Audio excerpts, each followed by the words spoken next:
तो नमस्कार दोस्तों, एमए हिंदी साहित्य के एक और नए वीडियो में आपका स्वागत है। तो दोस्तों, आज के इस वीडियो में हम बात करने वाले हैं एमए हिंदी साहित्य के फर्स्ट सेमेस्टर के पेपर 2 के बारे में। जी हाँ दोस्तों, जो एमए हिंदी साहित्य का पेपर 2 है, इसका नाम है आधुनिक हिंदी गद्य और उसका इतिहास। यानी कि आज हम जानेंगे एमए हिंदी साहित्य का जो क्वेश्चन पेपर है वो किस प्रकार से होता है।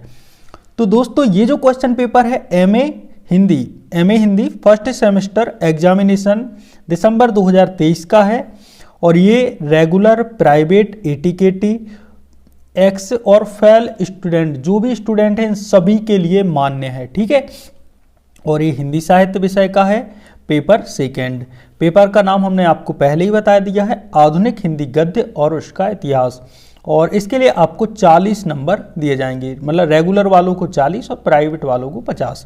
ठीक है, और ये कुछ निर्देश दिए रहते हैं नियमित परीक्षार्थियों के लिए निर्देश और स्वाध्यायी परीक्षार्थियों के लिए जो भी निर्देश हैं। तो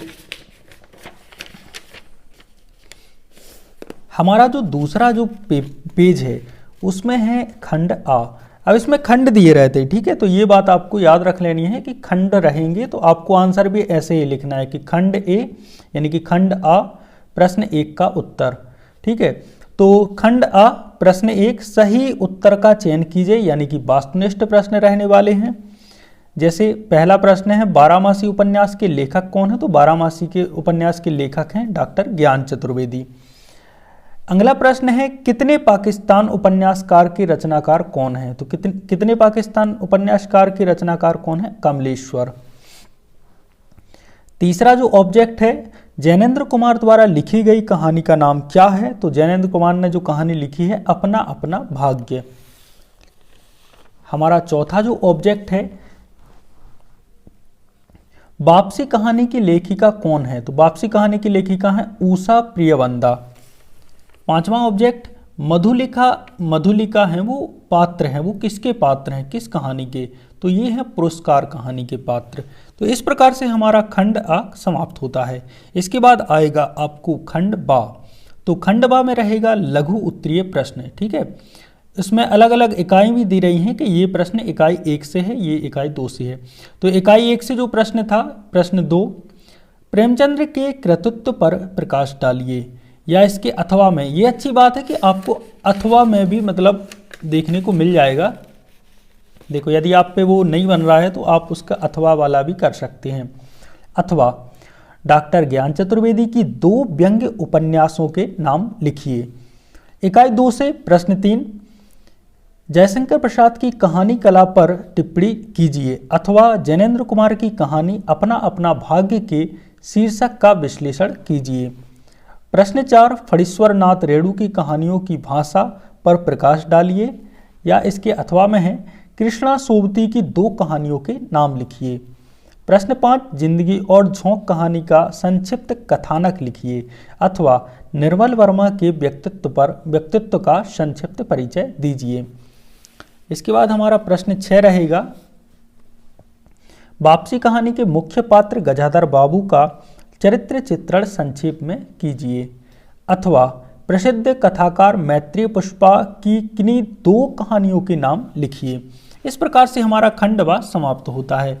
अब हमारा अंतिम खंड रहेगा खंड सा। इसमें रहेंगे दीर्घ उत्तरीय प्रश्न, यानी कि ये प्रश्न आपको कम से कम 3 से 4 पेजेस में लिखना है। ठीक है, तो आपका ज़्यादा वक्त नहीं मैं मतलब खराब करूंगा क्योंकि आपका एग्जाम भी चल रहा है। प्रश्न 7 देखो, यहाँ पे भी दिया गया है कि ये इकाई 1 से है, तो ये आपके लिए काफ़ी अच्छा रहने वाला है। मतलब ये दिया रहता है ना, तो इससे आपको एक आइडिया हो जाता है, हाँ इकाई 1 में मैंने ये पढ़ा था। प्रश्न 7 निम्नलिखित में से किन्हीं 2 गद्यांशों की शाप्रसंग व्याख्या करनी है, तो ये गद्यांश आपको दिया रहेगा एक प्रकार से। इसके आपको क्या करनी है, प्रसंग के सहित व्याख्या करनी है। अच्छा हाँ, देखो यहाँ पे इसको अच्छे से पढ़ लेना, ये ध्यान नहीं मैंने दिया।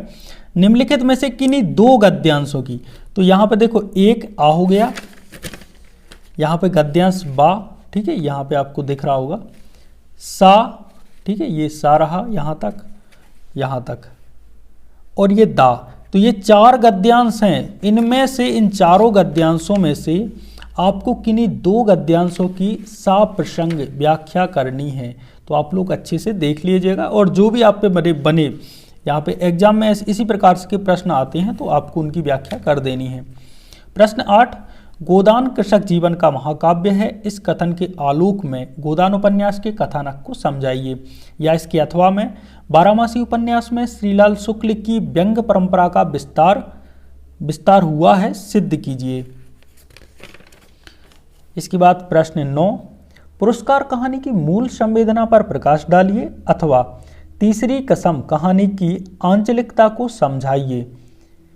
प्रश्न 10, उपन्यास के तत्वों का विश्लेषण कीजिए, अथवा हिंदी कहानी के इतिहास को रेखांकित करते हुए नई कहानी की प्रवृत्तियां समझाइए।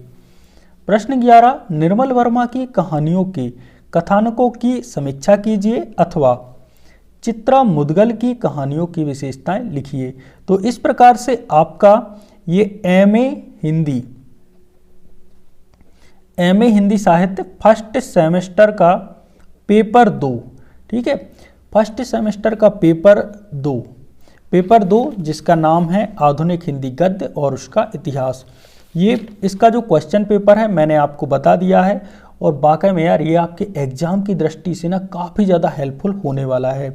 तो आई होप दोस्तों आपके लिए ये हेल्पफुल होगा, और एग्जाम के बाद आपको बताना है कि इनमें से कौन कौन से क्वेश्चन आपके एग्जाम में मिले हैं। मेरी तो आप लोगों को बिल्कुल सलाह है कि यदि आपका पेपर कल है या परसों है या 1-2 दिन में होने वाला है, तो यार इन जितने भी इसमें क्वेश्चन है ना सबको एक बार अच्छे तरीके से मतलब पढ़ जरूर लीजिएगा, एक बार अच्छे तरीके से याद कर लीजिएगा, जो भी आपसे बने हो जाए वो जरूर कर लीजिएगा, क्योंकि ये ना आपके लिए 100% हेल्पफुल होने वाला है, और इससे गारंटी लेता हूँ इससे आप पास हो जाएंगे। एक बार सिलेबस भी चेक कर लेना, ओके।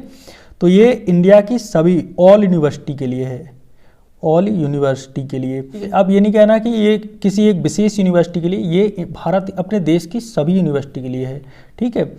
तो मिलते हैं एक और नए वीडियो के साथ, तब तक के लिए जय सिया राम, जय श्री राम, बाय बाय दोस्तों।